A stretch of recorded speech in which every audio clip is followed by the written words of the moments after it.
আসসালামু আলাইকুম বন্ধুরা, কেমন আছেন সবাই? আশা করি ভালো আছেন। তো চাঁদপুর ঘুরতে আসছি, আজকে আমার ৩য় দিন। তো আজকে আমি আমিরাবাদ আমার বোনের বাসা থেকে যাব চাঁদপুর হাজীগঞ্জ।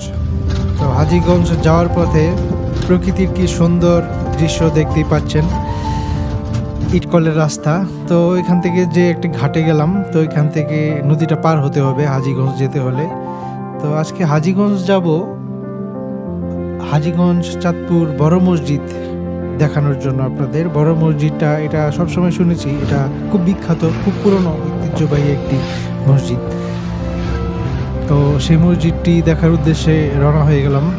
তো রওনা হয়ে এখানে পৌঁছে গেলাম হাজীগঞ্জ মসজিদের সামনেই, একদম মেন রাস্তা, এখানে নামলাম। তো মেন গেটটি দেখতে পাচ্ছেন।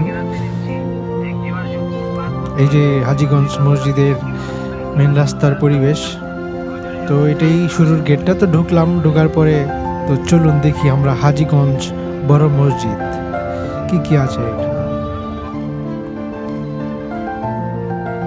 কি সুন্দর কারুকাজ আসলে, আর অনেক পুরনো এই মসজিদটা, প্রায় 100 বছরের উপরে পুরনো মসজিদ। তো ওই আমলে যেই হাতের কারুকাজ করেছে দেখার মতো। আর বিশাল এরিয়া নিয়ে মসজিদটি, বিশাল অজুখানা দেখতেই পাচ্ছেন। তো মসজিদের বাহিরেও বিশাল মাঠ আছে, এখানে মাদ্রাসাও আছে একটি, বাচ্চারা খেলাধুলা করে এই সময়। তো মসজিদের মিনারটি দেখতে পাচ্ছেন, মসজিদের যে কারুকাজ আসলে এটা বলার মতো না, আপনারা দেখতেই পাচ্ছেন। মানে খুবই পুরনো, সব কিছু একদম পাথর দিয়ে মোড়ানো, পাথর দিয়ে প্রত্যেকটা নকশা করা। আসলে বাস্তবে না দেখলে আপনারা বুঝবেন না, ভিডিওতে যতটুকু দেখতে পাচ্ছেন বাস্তবে আরো সুন্দর। আমি ভাবছি আসলে ওই সময় এত সুন্দর কারুকাজ কিভাবে করছে তারা।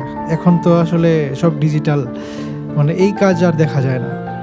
তো মসজিদের ভিতরের জায়গাটা দেখাচ্ছি আপনাদের, বিশাল এরিয়া নিয়ে মসজিদটি, বিশাল বড় একটি মসজিদ। এই যে ভিতরের যে কারুকাজটি দেখতে পাচ্ছেন, এটা মসজিদের ভিতরে মাঝামাঝি অবস্থানে। খুবই সুন্দর, আসলে খুব সুন্দর একটি মসজিদ। ভিতরের দিকটা দেখাই আপনাদের, বিশাল এরিয়া নিয়ে মসজিদটি।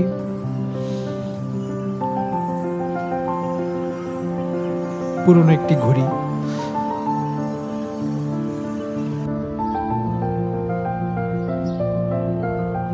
তো মসজিদের ভিতরে গিয়ে মনটা অন্যরকম হয়ে গেল, একটা অন্যরকম ভালো লাগা ভিতরে কাজ করছে। মানে যতটুকু ক্লান্তি ছিল সব দূর হয়ে গেছে। তো দেখতে পাচ্ছি এক ভাই কোরআন শরীফ পড়তেছে, এখানে থাকে থাকে কোরআন শরীফ রাখা, যে যার ইচ্ছা মতো নিয়ে কোরআন শরীফ পড়তে পারে। তো এটা ইমাম সাহেবের যেখানে নামাজ পড়াই ওই জায়গাটি দেখতে পাচ্ছি। কি সুন্দর পাথরে কারুকাজ করা, আসলে মন জুড়িয়ে যাওয়ার মতো একটি মসজিদ। তো আমি মনে করি এই মসজিদে যারাই যাবেন তাদের মনটা হালকা হয়ে যাবে। আপনারা যদি কখনো সময় সুযোগ পান তো চাঁদপুর হাজীগঞ্জ মসজিদটি ঘুরে আসবেন। তো দেখতে পাচ্ছি এখানে পরিষ্কার পরিচ্ছন্ন কর্মীরা কাজ করছেন। মসজিদ সবসময় পরিষ্কার পরিচ্ছন্ন রাখা হয় এই মসজিদটি, মানে আপনারা গেলেই বুঝতে পারবেন কি সুন্দর পরিষ্কার পরিচ্ছন্ন গুছানো একটি সুন্দর মসজিদ, চাঁদপুর হাজীগঞ্জ বড় মসজিদ। তো নামাজের সময় হয়ে গেল, নামাজ পড়ব, আসরের নামাজ পড়ব। আসরের আজান হয়ে গেল। তো সব মানুষ আস্তে আস্তে মসজিদে আসছে, দেখতেই পাচ্ছেন নামাজের প্রস্তুতি চলছে। তো আমি ওই ফাঁকে সুন্নতটি পড়ে নিলাম। তো এই যে সব মাদ্রাসার বাচ্চারা এসে সারি সারিভাবে বসে পড়েছে মসজিদের ভিতরে।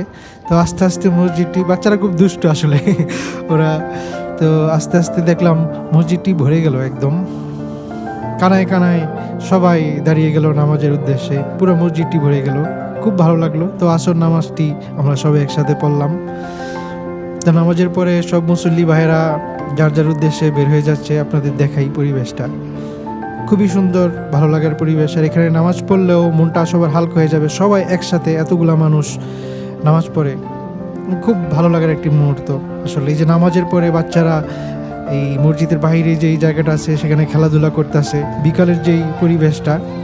তো আজকে আপনাদের সাথে এই পর্যন্তই। আমার এখানে ঘাটে গিয়ে আবার লঞ্চ ধরতে হবে, বাসায় যেতে হবে, আবার কালকে সকালে উঠে রওনা হতে হবে। তো যাওয়ার পথে রওনা হয়ে গেলাম। তো মাঝখানে দেখলাম এক কাকা বট বিক্রি করতেছে, তো রাস্তায় একটু থামিয়ে অটো বট খেলাম। তো বট খেয়ে আবার বোনের বাসার উদ্দেশ্যে রওনা হয়ে গেলাম। তো আজকে এই পর্যন্তই বন্ধুরা, কালকে বাসায় রওনা হয়ে যাব, আমার সেই অভিজ্ঞতা আপনাদের সাথে শেয়ার করব।